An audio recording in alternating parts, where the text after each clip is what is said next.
I'm Kurt Benkert, and this is Pocket Presence, powered by Sleeper.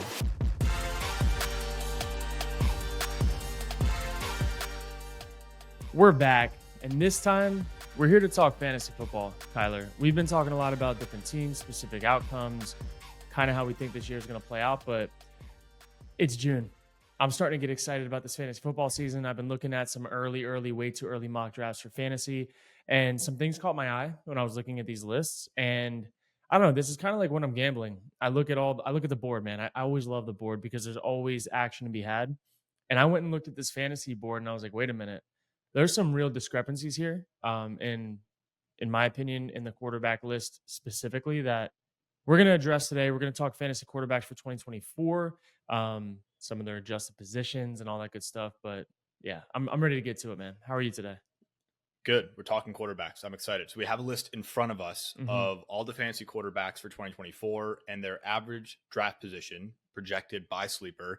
We're going to pull up some stats from last year. Obviously, we have some rookies to throw in here, but let's just start with this top 10 first, and maybe we can walk through how you see the average draft position as compared to where you see some of these guys. So for everybody listening, we have Josh Allen, Jalen Hurts, Lamar Jackson, Patrick Mahomes, CJ Stroud, Anthony Richardson at 6, Joe Burrow, Dak Prescott, Kyler Murray, and Jordan Love at number 10. What do you see issue with there, Kurt? Yeah, so I'm looking at this list, and again, we have their adjusted positions. So adjusted position meaning where on average running all the mocks do these quarterbacks end up typically getting taken. So if you play fantasy football, you know that you typically don't take a quarterback in the first round in a 12-man league. That's for receivers that you can't replace, running backs you can't replace. Like, that's kind of what that spot's for. And so we're looking at Josh Allen here at number 1, and I think he deserves to be number 1. He may not end up as the number 1 fantasy quarterback this year, but he's the safest bet, in my opinion, to be one of those top guys. He's going to play for a team that's going to need a lot of points. The defense isn't great. He runs the ball well. He throws the ball. He rips it. He's got a little bit of a different revamped offense, and it's going to center around him even more so this year than ever before. If he can stay healthy, what he does on the ground with his feet and what he does through the air with his arm will give you that consistent 20, 23, 24, whatever points a game that will end up making him the number 1 fantasy quarterback or somewhere around that top 5 at the end of the year. And remember, that's kind of what you're looking for. You're looking for consistency. You're not necessarily looking for the home run hit, the guy that's going to be putting up 30 points a game. Like, you want to go with the safest bet. Where on the other side, some guys like Lamar Jackson, who's sitting at number 3, Lamar Jackson could very easily put up 30, 40 points if he rushes for 100 yards. But oftentimes the Ravens don't need him to play that way. And he doesn't really do that unless he absolutely has to. He was kind of a little bit lackluster last year in fantasy. He didn't play in a lot of fourth quarters because the Ravens were railing people. And so that's something to take into consideration. But Josh Allen at 1, and then we have Jalen Hurts at 2. And I'm very low on Jalen Hurts this year from a fantasy perspective. I think he's going to have a better statistical season. I think he's going to play cleaner football this year. Last year was really rough, and a lot of his fantasy value came from the tush push touchdowns, which they're not going to be the same this year. He may have some, but he doesn't have Jason Kelce anymore, and now they have Saquon Barkley. If you don't think that they took Saquon Barkley and added him to their offense to take the load off of Jalen Hurts from running the ball, you're out of your mind. I don't know how many rushing touchdowns Jalen Hurts had last year, but I promise you he will have way less this year, and I would not put him at the number 2 spot. I don't think that's going to be where he ends up this year. Yeah, I think he's going to be a top 5 fantasy producer, definitely top 10, but for the value and where you're going to have to take him at ADP 35, 35th pick in the draft, I don't love it there. I think there's way better value to be had later in the draft for guys that are going to give you your consistent 18 to 20 points. And I don't think you have to waste a potential running back / receiver spot or a potential stud tight end spot at that 35th pick. Wait, there's a lot of value to be had with these quarterbacks in this draft. And I have a really good fact here. On average, 40 quarterbacks start over the course of a season.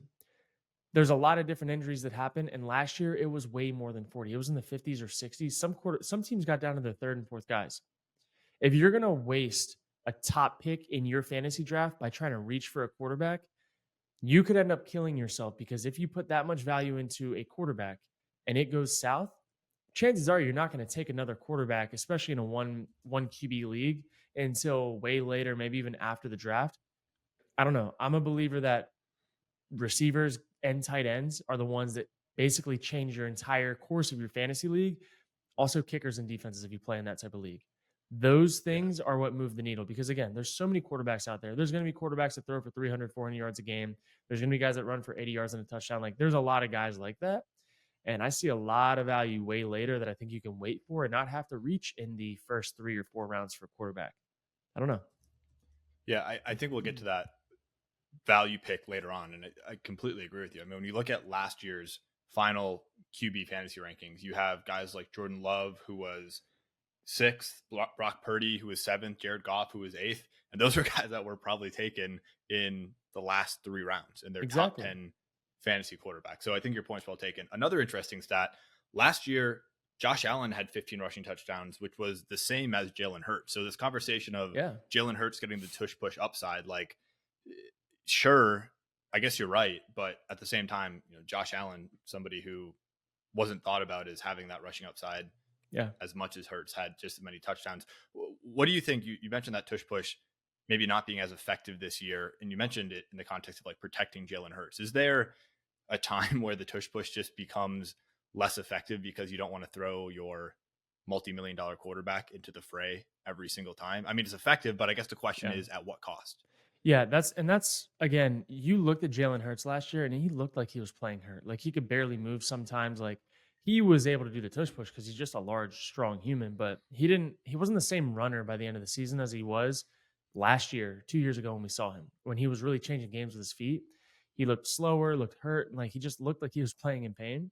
And I think while you have a guy like Saquon nearing the end of his prime, what's the difference in Jalen Hurts taking a 1 yard, run to move the chains, whatever? If you can find an effective way to use Saquon in that same situation, maybe that's what they do. I don't know. Maybe you'll see Saquon Barkley running the tush push. I don't know.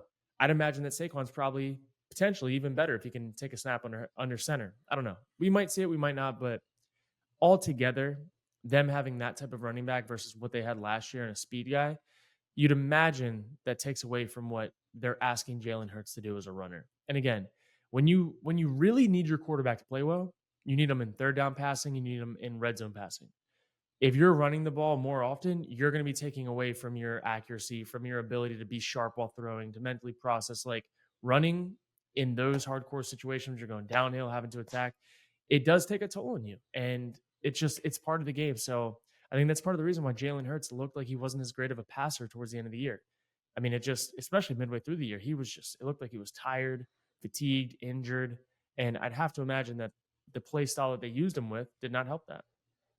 That's an interesting thought. I don't know why more teams wouldn't slot a running back in there for a tush push situation. I mean, like, I think maybe twice last year the Eagles threw out of the tush push. They ran some like, fake Mhm. sneak and went back and threw a pass to a tight end that leaked out. But you're going to run the ball 99% of the time. Why not put somebody back there like Saquon or like Yeah. any other running back that you don't jeopardize your quarterback and you have Yeah. somebody who's probably just a better runner in that You've system seen anyway. some teams do it with their tight ends. Maybe it was the Chiefs did it with Kelsey. I'm not sure. I know Mahomes Yeah. like dislocated his kneecap a couple years ago on a QB sneak, and he's been very reluctant to do any QB sneak since then.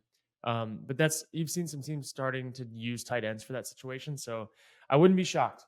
That's all I'm going to say. Again, every NFL season brings so much surprise. Somehow, this game's been happening for a really long time. In some way, somehow, there's something new every year. And I feel like the tush push was last year. Maybe there's going to be some variations off of it this year. Obviously, we got a new kickoff system this year, kick return system. Like all that's going to be different. So I don't know, Yeah. man.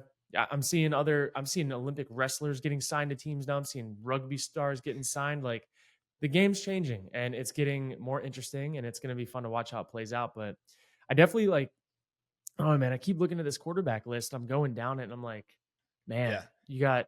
they got Anthony Richardson at 6. And I'm like, can he stay That's healthy? crazy. Like, I would Yeah. never take Anthony Richardson with 6. Like, yeah, and even if he has this is my thing, even if he has a great year, plays all 18 games and is a top 10 quarterback, I don't think the risk is worth the reward at 6 when you give up your opportunity cost of taking a receiver or a running back or a tight end at ADP 60, ADP 59. You know what I mean? And Mhm. I don't know, man. I'm looking down this list. You got guys like Jared Goff, great fantasy quarterback. Justin Herbert is 16th on this list. And I know he's going to take a little bit of a spill because of Harbaugh, but he's still Justin Herbert. Like, they're still the Chargers. They're still going to be playing from behind, damn it. Like, he's still going to have to throw the ball. Let's not act like he's going into a Michigan offense because he's not. And Yeah. I don't know, like they got Drake May at number 24 over Deshaun Watson. I think that's fucking insane. I would never in a million years take Drake May in fantasy football over Deshaun Watson. I would never take him over. I mean, you got Bo Nix, who I actually am really excited to see what happens with Bo Nix. He'd be a guy in a 2 QB league. If you got a super deep roster, super deep bench, I would take Bo Nix and stash him because I think probably going to be getting into some shootouts. And if it's a keeper league, that's the other thing you got to take him into with implications of this. Are you playing in a dynasty league with keepers? Are you not? Do you get a QB keeper in a regular league? Like, what's the deal? So there's a lot of things here that I think need to be taken into account. But man, give me the quarterbacks that I can get after round 7, 8, 9. That's all I'm saying. Sure. And again, this is based on computer projections, and there's going to be some human error, human reaching that happens with quarterbacks because Yeah. everybody loves their quarterbacks. But dude, last year in fantasy, I traded for Lamar Jackson and I ended up trading a haul. I received a haul to give up Trevor Lawrence, and I received Jordan Love as a part of this haul, and he ended up like one of the top fantasy quarterbacks by the end of the year. What, QB fifth quarterback last year, I believe. Yes, that's correct. Fifth quarterback last year, and I got him. They gave him to me. I gave away Trevor Lawrence. So throw in. Yeah, literally. And I got Jordan Love. And everyone's saying it was going to be benched. I got Jordan Love. I got George Pickens and Cortland Sutton and a 4th-round pick for Trevor Lawrence. And I wouldn't touch Trevor Lawrence with a 10-foot pole. Like, would not do it. Like, yeah. I don't know. I want to ask you in this top 10 where you see the drop off happening, because it seems like, I don't know, if you have the opportunity to draft Josh Allen, that's probably a good opportunity. If you have the opportunity to draft Lamar Jackson, probably a good opportunity. But at one point, do you start to say, you know what, a wide receiver, a tight end at this position is probably worth more than the quarterback I'm going to pick here? What is that drop off for you? I'm looking at some of these guys. So like Josh Allen, I would take him in the 2nd round. Maybe not even though. Honestly, I think Josh Allen is like, okay, you took Josh Allen with the 2nd pick, with your 2nd pick, but like, bro, you're giving up like an AJ Brown or a Jahmyr Gibbs, Bijan Robinson. Like, you got to think about what you're giving up to take a quarterback at 22 versus what can you get at 22 at the receiver position, at the running back position, and opportunity cost that you can then get, I don't know, a Brock Purdy in the 9th round, right? Like, those are the things. Like, if I was slotted to take Josh Allen at pick 22, I might say F it and take whatever the best available wide receiver is on the board. Just because I know that Kirk Cousins is sitting down there at ADP 135 and he's got the easiest schedule in the NFL. You know what I mean? Like, those are the things that I'm trying to take into account for fantasy that I don't know if the mocks and the models and all that stuff are, where if I have a quarterback that's going to consistently give me 25 points, right? And then at the same draft spot of that, I have a wide receiver or a running back that's going to give me 22 points. What's the opportunity cost there? Because when you flip it, you might not be able to get a wide receiver or running back that can get you anything more than 15 consistently, where you could get a quarterback that's in the middle of the pack that's going to give you 20, right? Like, games in fantasy football are this close. They're a point or two away, typically definitely within 5 or 10 points when you get to the playoffs, unless somebody just goes crazy and pops off. But how many picks is a Tyreek Hill worth? How many picks is a Christian McCaffrey worth? Like, assuming they all stay healthy, you got to think more so about the opportunity cost of taking a quarterback high on what value of receiver you cannot get and not replace. Because there are guys that no matter what, they're not replaceable. You can't find that gem in the waiver wire. Like, the Puka Nakuas don't come around so often. You know what I mean? Like, you're not going to find a Keenan Allen type of production when he's with Justin Herbert playing at his best, getting 13, 14, 15 targets a game. You're not going to find that on the waivers. You're not going to find that in round 8 typically. So where quarterbacks are going to play, and quarterbacks are also going to get hurt, and they're going to have a backup. You're going to have to handcuff guys. So that's what I'm looking at, and that's what helped me win my fantasy league last year. Like, I ended up playing, let me go to my league. I picked up CJ Stroud off of waivers in like week 5. And I traded away Patrick Mahomes. I drafted Patrick Mahomes, picked up CJ Stroud. Then I traded away Mahomes and Travis Kelce for like some haul. I don't even remember what I got.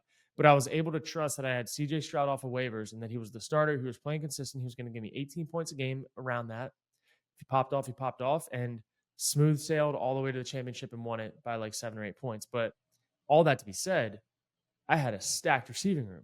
Like I had a stacked running backs. Like I focused all on those positions that they're just not replaceable. Like I know Nick Chubb got hurt last year, but you can't replace a Nick Chubb. No matter what, like you can't replace that. That's the risk you have. You cannot replace a Christian McCaffrey. Nobody's putting up 30 points a game, 20 points a game, 25 points a game like Christian McCaffrey. The other running backs that you like might get in the mid rounds might give you 10 to 12. That's all you're hoping for out of your flex most of the time. So I think Yeah, that's fantasy football. The number one advice I can give people is it's all about the opportunity cost when you're in the draft. sure. You mentioned CJ Stroud last year. A strategy that and obviously if you could just predict how every rookie was going to perform, Yeah. you'd be really, really good at fantasy football. But I do think there's some strategy here to identifying which rookies you want to hit your wagon to and hoping they play out. Can we go through some of these rookie quarterbacks from a fantasy perspective and have you rank what you think they'll do this year? Yeah. So I'm looking at Caleb Williams, and Caleb Williams is going to have a good statistical year, I believe. As long as he stays healthy, he's going to throw for 4,000 yards. He's going to be the first quarterback in Bears history to throw for 4,000 yards, and it's finally going to be over. He has no other fucking choice but to throw for 4,000 yards with the receiving room that he has. Like, this is the best. I mean, this is like when they had Brandon Marshall and they had Bennett and like they had all these top shelf guys and they still somehow couldn't do it.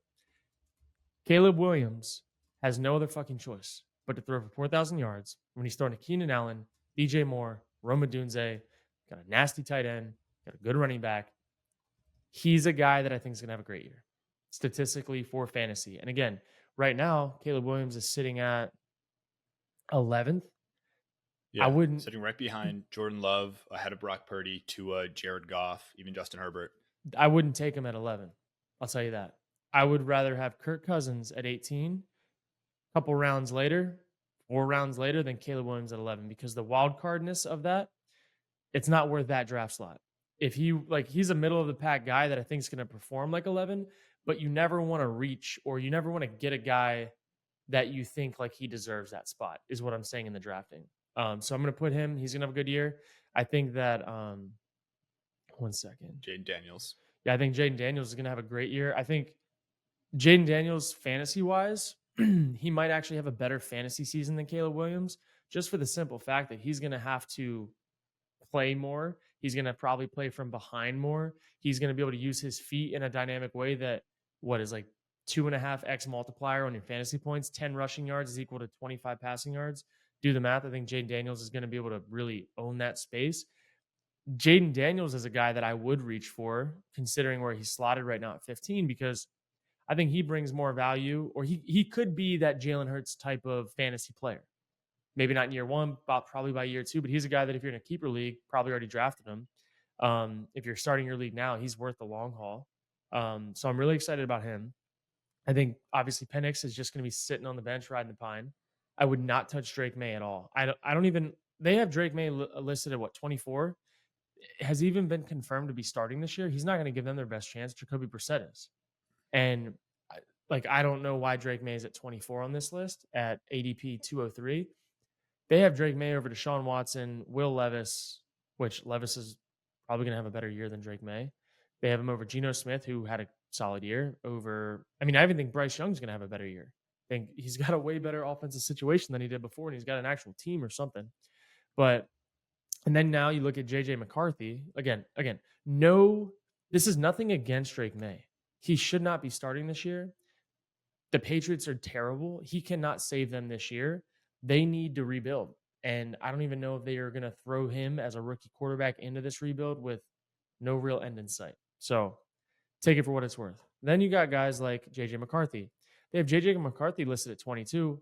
I don't think he's going to start in the first half of the year. Sam Darnold's, if I was a betting man, which I am, Sam Darnold is going to start. And he's going to start at least the first 5 or 6 weeks until they start losing games, which they're the Vikings. They're in a tough division, got a tough schedule. They're probably going to lose games. So I'd expect to see JJ McCarthy at some point this year. But as far as I'm concerned, Sam Darnold, you could plop into some fantasy lineups here and there when you need a guy. Like it's early Yeah. on. And Yeah. then, So yeah, I think Bo Nix. We forgot about yeah. Bo Nix. Sorry. And Bo Nix, I will say, I'm assuming he's starting for the Broncos. I think he gives the Broncos the best chance. I think he's pro ready. I think Bo Nix can sling it all around the field. I think that he can do anything that Sean Payton's going to ask him to do.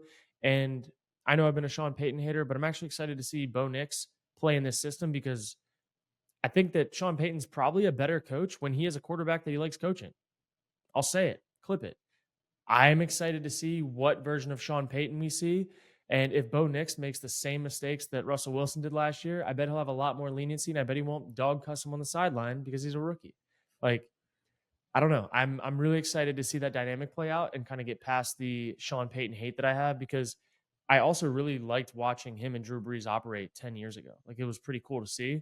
So maybe he found his younger Drew Brees and we'll figure it out. But I'm expecting him to have a better year. Have a good year. So what I'm hearing is taking average draft position into consideration. We like Jaden Daniels over Caleb Williams. Williams is just a little Yes. too high. Yeah, like I think Caleb Williams will have he is a safer bet to have say each of them is going to put up, we'll just say the number 300 points. I think that Caleb Williams is more likely to get to 300 points in fantasy this year, whatever that number is. But I would not take him at 11. I'd rather take Jaden Daniels later, slightly riskier to get to that production point because I think there's still an opportunity cost of these mid-round guys, these like 80s, 90s, 100s level ADP pick, adjusted position pick that I would not give up for a quarterback. I just Sure. wouldn't do it. My favorite value fantasy quarterback right now that I'm seeing on this list is Kirk Cousins at the 18th quarterback taken. I'm just Okay. like salivating over that. Like Kirk Cousins might come out slinging in this first like 8 weeks of the season, and they have the easiest schedule in the NFL, dude. Like that, all of the stars are aligning. And anytime I see any Falcons, anything right now, and they're at the bottom of the barrel, I'm like, hey, now, like keep that in my back pocket because if Kirk Cousins is there in the 13th round, and I'm seeing there's the other thing you have to see which other teams draft quarterbacks to know who needs one and what positions they need. You got to be very well aware of those other 11 teams that are drafting. If I see that everybody's loaded up with a quarterback and Kirk Cousins is still there, like I'm salivating because that means I'm going to get a better running back, a better receiver, better whatever than I would at that 130th pick if I'm able to save it for a QB. I like that. Give me a couple other guys that you would consider to be league winners, guys that Yeah. maybe we're not talking about right now, but if you gobble them up later in the draft, you're Yeah. on a good path to winning your fantasy league. Yeah, so I will say this, you cannot win your fantasy league, or at least it's very hard to win your fantasy league if you don't have a stable quarterback, someone that can hold your team together. Now, again, where do you get that from? Some people get it from waivers down the line. Some people draft them. Some people have them stashed from the bench. They come up and they rise up. I'm looking at Kyler Murray in the 8th round, 7th, 8th round, and I'm like, yeah, like Kyler fully healthy all year long with a new weapon in Marvin Harrison, with an offense that's going to be playing from behind. He had a tight end that went crazy last year. When Kyler came back and played last year, he played really well. He was a top 5 quarterback, I think 3 out of the 6 weeks that he played. And also he came off of an ACL and was running his ass off, making crazy scramble plays. He'll have a full off season of training. He'll be even better with his feet this year, and he was still dangerous last year. And now he's got more weapons. I'm looking at Kyler Murray, and I'm like, damn, dude, he's the 9th quarterback right now, but I'd take Kyler Murray over Anthony Richardson. I'd take him over Patrick Mahomes. I'd take him over probably Joe Burrow, and I'd probably take him over Dak Prescott. Like Kyler Murray to me is probably my 4th or 5th favorite quarterback of this fantasy season, given where his projected draft is. That makes sense. He's projected to go 80th pick. I'm like, holy shit. He should, like, I think he's going to be a top 5 fantasy quarterback this year. So what does that tell you? He probably should be picked like 40, 42, 43. That's where I really think he should go. So that's already half of his value. I'm looking at Jordan Love. Somehow Jordan Love sneaking in at the 10th. I know that Jordan doesn't use his feet a whole lot, but he's so consistent and his receiving core is all coming back. They're only going to be better. I look at Jordan Love right now, kind of how I've been looking at Joe Burrow in the past, where like you just know he's going to get his. Like Joe Burrow, Mm, when he had his nasty receiving core, like they had all the pieces. I know they lost a piece, having a little bit of riff right now, whatever. When Joe Burrow had all of his guys, Joe Burrow was going to put up 20 plus points a game because he was going to throw the shit out of the ball. And yeah. I'm looking at Jordan Love in that same mold where it's like, I know for a fact Jordan Love's going to throw me for what I need. He's going to get his red zone touchdowns. They throw the ball in the red zone a lot. That's one thing that I noticed. A lot of his passing touchdowns came in the red zone, and they were on designed plays that were pass plays and not necessarily forced pass situations.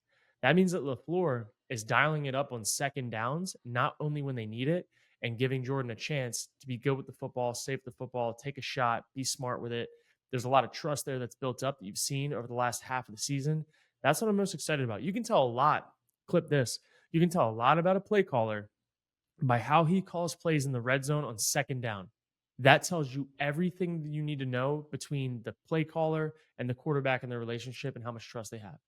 You can even bring first downs into that, but first and second downs in the red zone tell you everything.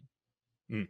There's a lot of disrespect on this list for Jordan Love. I know that Kyler was hurt last year, Joe Burrow was hurt last year, Anthony Richardson was hurt last year, but just to slot Jordan Love in after all those guys, Mhm. I feel like you could make the argument, especially after finishing as the fifth fantasy quarterback last year, that he deserves to be a little higher on that list. But if Yeah. that's where you derive your value from, then I guess you can hope he falls to you. Yeah, and I just like I'm looking at Anthony Richardson sitting at 6. Like I would never. You Mind boggling to me. like what you give up taking a quarterback in the 60 spot that's not a guaranteed surefire whatever. Like give me a Brock Purdy sitting at 12. Give me Tua even at 13. Give me Jared Goff. It's another guy. Jared Goff at 115. I think Jared Goff as the 14th quarterback is a good value. Like I think he'll be top 5, top 8 fantasy wise. And I'm just like, dude, the best thing that you can get out of fantasy, Jared Goff may never give you 35 points in a game. He may never give you 30. Like you might never have that wow game. But Jared Goff's going to throw for his 2 to 3 touchdowns a game, 250 to 300 yards, maybe one interception. Like it's you just know what you're going to get. And that more than anything, the consistency throughout a fantasy league is what makes you better. It gets you to the playoffs. Like nobody can make it to a championship run if they have a quarterback that's throwing 30 for one game, 5 another. Like these back and forth, up and down, whatever. That's not going to work. Not at that position. And a lot of people that had Tyreek Hill, a lot of people that had Keenan Allen, all those guys that went crazy throughout the season, a lot of those guys didn't even make it to the championships this year because those guys didn't play at the end of the season. Like they weren't consistent. And especially that last 6 week stretch, you didn't know what you were going to get out of them. So, all to say, I would take a consistent fantasy team over a hit or miss because you got to account for all the rest of the other positions that you have. Are they going to be consistent too? Are they going to hit or miss? So, give me a consistent quarterback that produces in fantasy at a good draft value. And let me try to get sneaky on waivers and maybe make some cool trades with the value of receivers and running backs that only gets more important as the season goes on. Nobody wants to trade for quarterbacks when the fantasy season's rolling. That's another thing you got to think about. Yeah. Nobody, if you take Patrick Mahomes at 4, good luck dishing Patrick Mahomes midway through the season. Where if you take another guy at the 38th pick instead of Patrick Mahomes, that's a receiver, running back, whatever, their value in week 6, 7, 8, 9 only goes up because all those other positions are getting injured, assuming they don't. So, like, you got to play the full season game, lay it out on the table, and say, look, it's a quarterback's value in fantasy is never going to be as high as they are in the draft. It's a really good point. That's a So, really good point. It only goes down. Like I think as the season might have goes to on, tweet you that. start to see Tommy DeVito having a Monday Night Football game, and you just think, oh, I could find a quarterback anywhere. Like Yeah. I could just go to the waivers, stream a quarterback, and it's somewhat true, but Yeah. for trade purposes, you're screwed. Think of it this way, dude. If you could probably go to waivers in most leagues and get a quarterback to start, unless you're playing in like a 2 QB league, that's a whole nother ballgame. I'm in one right now. Holy shit, it's deep. Some guys were playing with no quarterbacks because so many people were stashed on benches. It was crazy. Playing in a traditional league, you can probably find a Joe Flacco. You can probably find a Jacoby Brissett that'll get you your 12, 14, 15 points. You cannot find a running back on waivers that you can guarantee will give you 12, 13, 14, 15 points. But you can find those fuckers in the draft in the 4th round. Yeah, That's all I'm going to say. Do not you're reach for exactly a right. quarterback. I love I love it. I'm So we have we have Sweeter. Jordan Love and we have Kirk Cousins as two guys we'd like to target. Anybody else you want to add to this list of league winners, the Kirk Benkert fantasy quarterback watch list? Who else are you looking for as you target your own drafts? So I'm looking at Deshaun Watson. He's the 25th ranked quarterback right now. He has no choice but to show up. And let's not forget, he's not even 30. He had a bad year. He's had a bad few years. He stepped on the field last year for the first time since his bullshit. And now the last thing that people remember of him is just a bad season and an injury. Nobody's really talking about the other stuff off the field as much.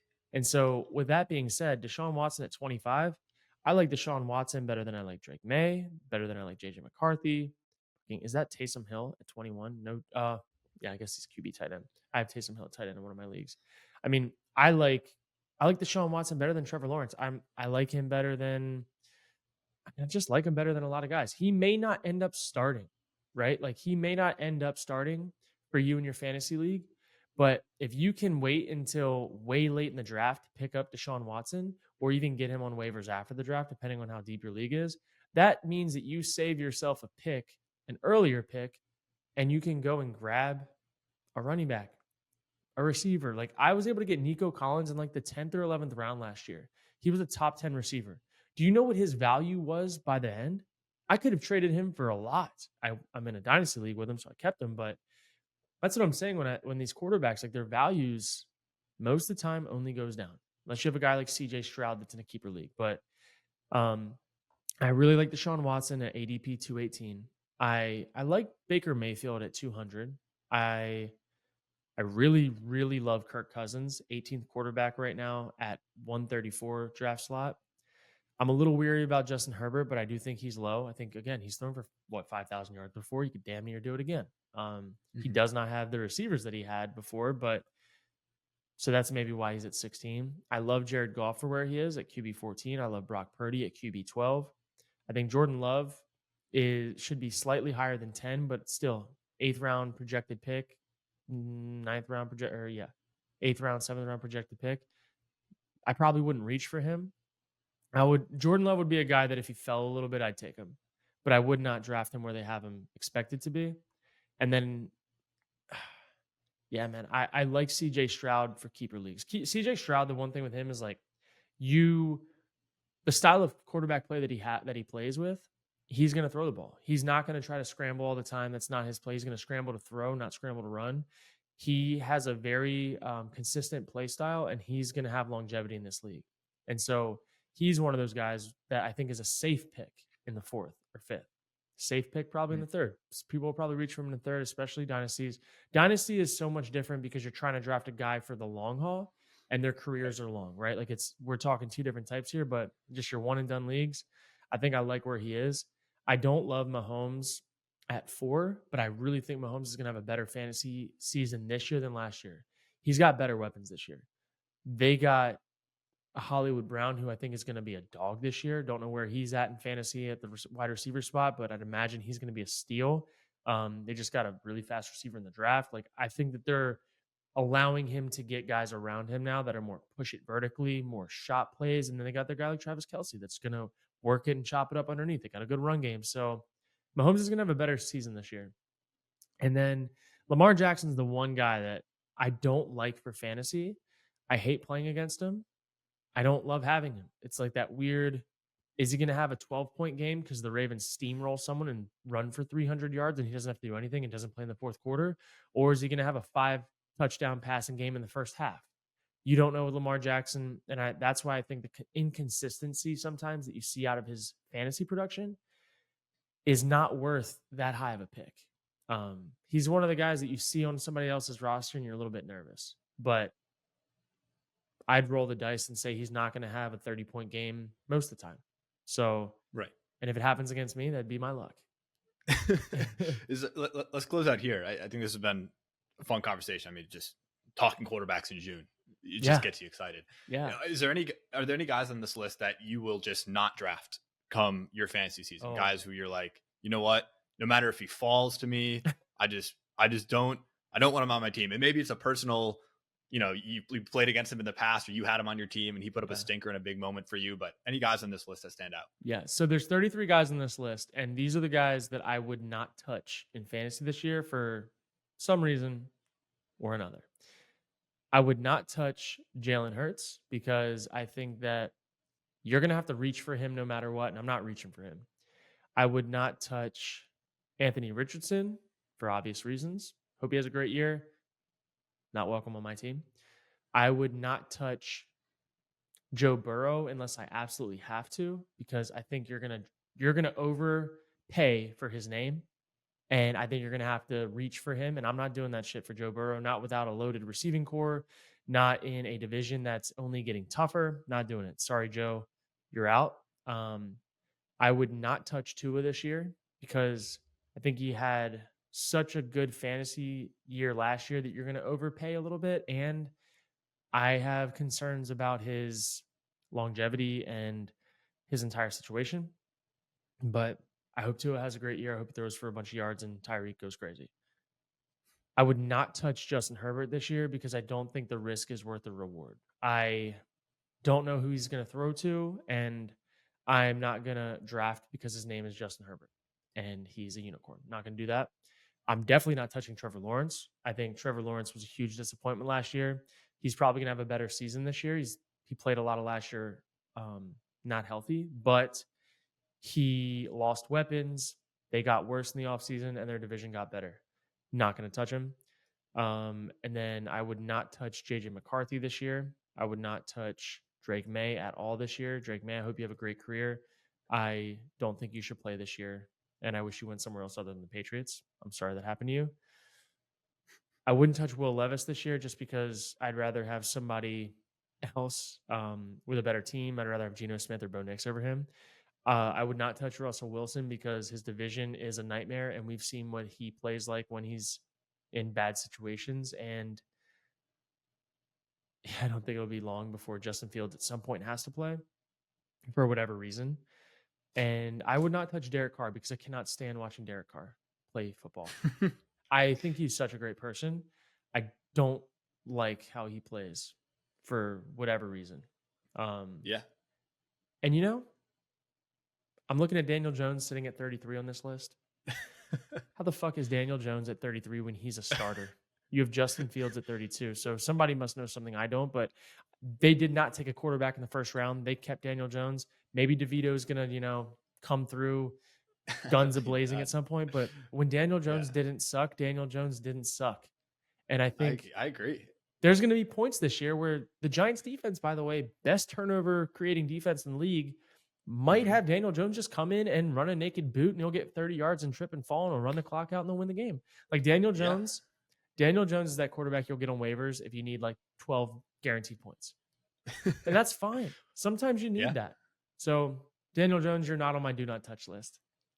Dang. I mean, 33 out of 32 starting quarterbacks when there is no open quarterback competition on your team is the pinnacle of disrespect. Yeah. And I know people are going to take this out of context because that's what they do when they get our clips and they go on Instagram and all that other stuff.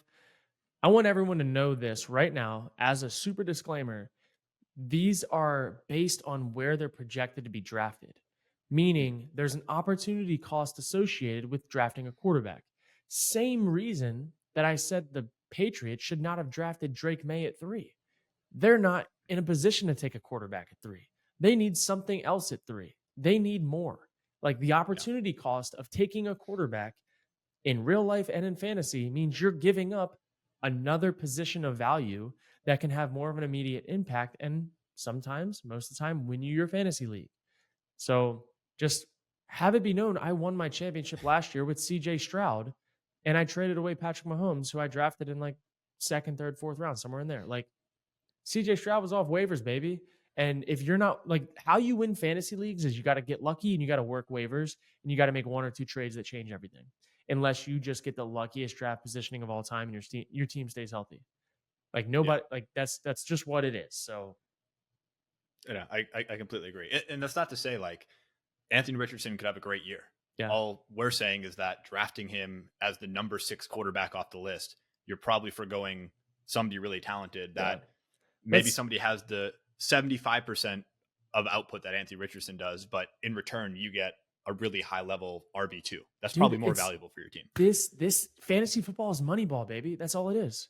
It's Moneyball. You gotta like spend where you need to get what you need to. Like you want to the percentages. That was such a great reference. Like if I can get a running back or a tight end or a receiver that can give me 75% of the production that a quarterback does, like if I draft a quarterback in that spot versus a quarterback that might give me 90% of the production somebody else does, like the percentage points add up to fantasy points, which adds up to wins and losses. How many people have had all these stories about, oh, I lost my game by a point or two, missed the playoffs because I lost by a fraction of a point? Like, dude, depending on what type of league you're in, your defense and special teams, like dude, I have so many messages in my group chat from me reaching to grab the 49ers defense last year and Justin Tucker because I drafted them higher than like what other people would have for I didn't draft them in the last round, which a lot of people wait until the last round to get their defense in the next round or whatever to get their kicker. I drafted them early because they were my priority guys. Like I would rather have a defense that I don't ever have to fucking sub out and a kicker I never have to sub out unless it's a buy than having a random ass, I don't know, Cortland Sutton on my bench. Like Sure. give me someone who's going to be like, I want to fill my lineup as much as possible. Besides, like receivers and running back depth matters, but dude, every point matters. So where can you get your edge? That's fantasy football is where can you get your edge? Everybody has to draft. Everybody is in the draft. You only can have so many people.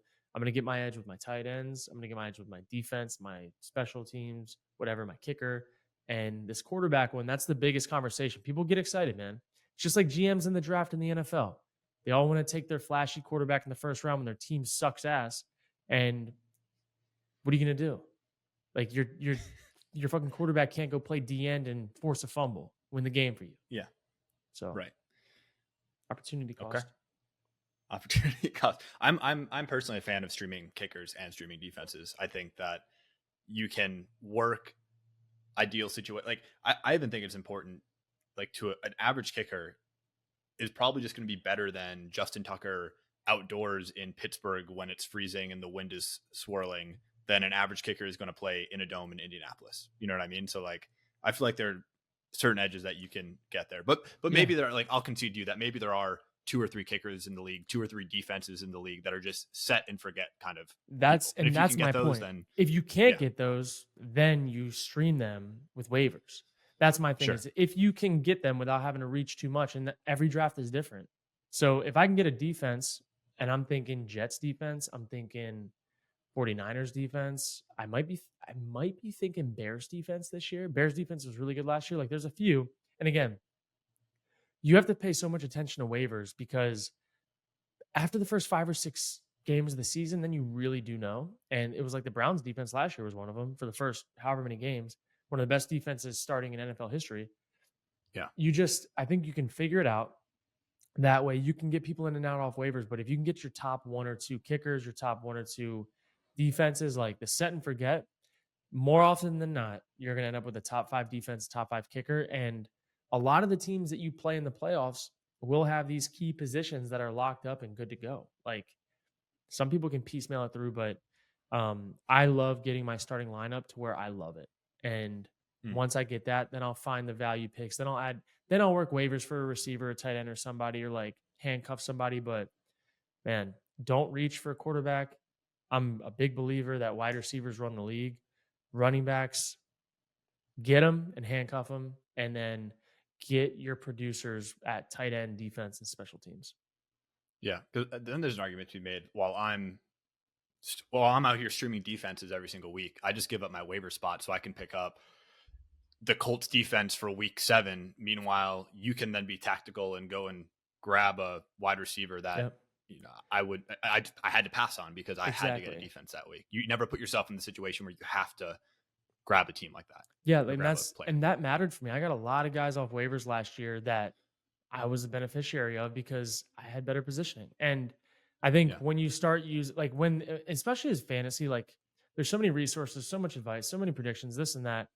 Like what edge can you give yourself that other people can't? Like the waiver matters. Like it does. And if you have to use your free agent budget and waivers, I mean, save it for when you really need it. Like, don't a lot of people will waste their free agent budget early in the season, and then by the time it hits the playoffs and you actually want to make a run, you can't do anything. So, Mhm. I think, yeah, I would love to just be able to set my lineup for a couple weeks in a row without having to worry about buys and just know that, like, all right, whatever happens, happens. Versus, I need to find a running back, or I need to find this, or my quarterback. This, like, just give me the Yeah, consistent guys and let's go play the percentages. And then in the playoffs, I'll make some moves that risk it for the biscuit. sure. Let's end on this. You mentioned Fab. You mentioned two quarterback leagues in a redraft format. What are your ideal league settings? Like, what are the favorite settings? Ooh, Team numbers, yeah. PPR, waiver situation. What is your preference? Yeah, so I like 12-man leagues. I think 10-man leagues, when people post their screenshots of their 10-man leagues and they got their rosters that are super stacked, you're like, you can just tell it's 10-man league. I think 12-man leagues make you have to be strategic and like a tactician. So love that. I did an auction draft last year and I actually hated it because the people that didn't know how to do it fucked it up. And Yeah. I like a good snake draft because you can't fuck up a snake draft. I mean, you can't, but I like a snake draft. I like free agent on waivers. I don't like free agent budget unless I'm in a dynasty league. And like I like my free agent budget for my keeper dynasty 2 QB league. It's just stacked. There's a lot of action, a lot of bench spots. So, but I like it without it. I like the waivers based on waiver spot, who'd you pick up, priority, wins, losses, that type of thing. I really like PPR, and I Mhm. like I like it when quarterbacks are not overvalued. So I don't like the super multipliers for quarterbacks or any of that other stuff. I like 25 yards as a point. What else do I like? That's pretty much it. And I like one QB. I like two running backs, two receivers, a flex, tight end, defense, special teams. That's my favorite. It's like old school fantasy, but with all the bells and whistles of the tech we have now. Sure. You didn't mention kicker. I know a lot of people are Oh, I like up in kickers. arms. You like Oh, kickers? I Okay. like kickers. Yeah. I do too. Yeah, kickers matter, dude. Like if you're drafting, yeah, like kickers, defense, special teams, tight end, like at the end of the day,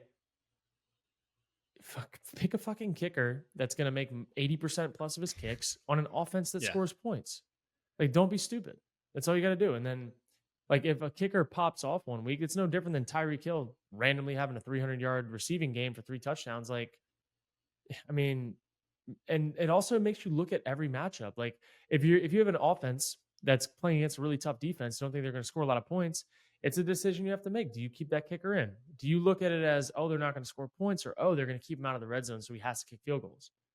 Like, what's the weather? Like, where are they playing? Are they indoor? Are they outdoor? I love the research behind the scenes of every single game, and I look at every damn Hmm. game. Like, it's all I do in the season. So, give me the kickers, man. I'm for the kickers. Love me a Yeah. kicker in fantasy. I do too. And I think the people that are against it, they're trying to take all the luck out of fantasy. And I think what people fail to realize is that fantasy football leagues inherently have so much luck baked into Yeah, them. And it's these like super hardo guys online that, maybe they're playing for money, but like yeah, they're trying to take their hyper commercialized view of fantasy football and cram it down my high school friends league where yeah, like they want to get rid of kickers and they're like, full PPR is bullshit. And like all these, like there's some luck baked into this. Like yeah, the best team is not going to win every single year. And that's kind of what makes it fun. It's what makes it frustrating, but it's what yeah. makes you come back every single year. And I hate this notion that we should like wring out any bit of luck or chance that happens in fantasy football Be because it, luckier, it is dude. like 85% luck. It is. Be luckier. It's like poker. Like, you can have a strategy. You need a strategy, but you also need a good hand. You need things to go your way. You need the dealer to, dish them out a little bit. So be a little luckier. Do some nice things. Buy someone's coffee that's behind you. Build up the karma so you win on fucking Oh, I like Sundays. this. You know what I I mean? like this. If you want We to win your we fantasy league, go build up karma throughout the week so you get better luck on Sundays, buddy. That's all it is. hmm Yeah, we're creating this. We're going to create a movement of really nice people that are Oh, only dude. doing it so that their kicker scores Yeah. 12 points on Sunday. That's it, dude. You're gonna like breaking news: the most ever bought forward coffees in America. Kicker just trashes on Sunday. It's over. 1 week, one and done.